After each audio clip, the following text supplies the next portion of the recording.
నీ కూతురు చల్లగా ఉండాలని మరో కూతుర్ని బలి చేయొద్దు. తప్పు కాదని నేను చెప్తున్నానుగా. పద్మ, ప్రేమకు అర్థం త్యాగం కాదు, త్యాగానికి అర్థం మోసం కాదు. నీ మీద అసహ్యాన్ని రప్పించుకోగలిగావు, రూపం మీద ప్రేమను సృష్టించగలిగావా? నా నుండి నీ మనసును దూరం చేసుకోగలిగావు, రూపం నాకు దగ్గర చేయగలిగావా?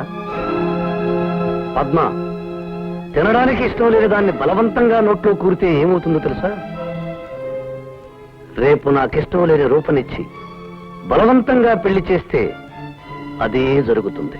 ఇష్టం లేనిది ఏది చేయాలన్నా జరగబోయేది అదేనా? అవును. మిమ్మల్ని పెళ్లి చేసుకోవడం నాకు ఇష్టం లేదు. బలవంతంగా నన్ను పెళ్లి చేసుకోవాలనుకున్నా రేపు మీకు జరగబోయేది ఇదే. నిజంగా ఇష్టం లేదా? ఒక్కసారి నా కళ్ళల్లోకి చూసి చెప్పు. ఒక్కసారి కాదు, 100 సార్లు చూసి చెప్తాను. మీరంటే నాకు ఇష్టం లేదు. ఇష్టం లేకుండానే సంస్కారం నేర్పావా? నేర్పింది నా కోసం కాదు, రూప కోసం. ఇష్టం లేకుండానే నన్ను మనిషిని చేశావా? చేసింది నా కోసం కాదు, రూప కోసం.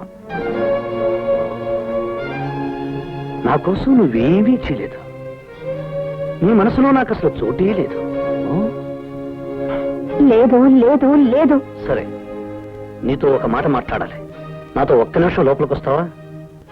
ఇన్నాళ్ళు నేను నిన్ను పవిత్రంగా చూసింది నిజం అనుకుంటే ఒక్క నిమిషం నాతో లోపలికి రా.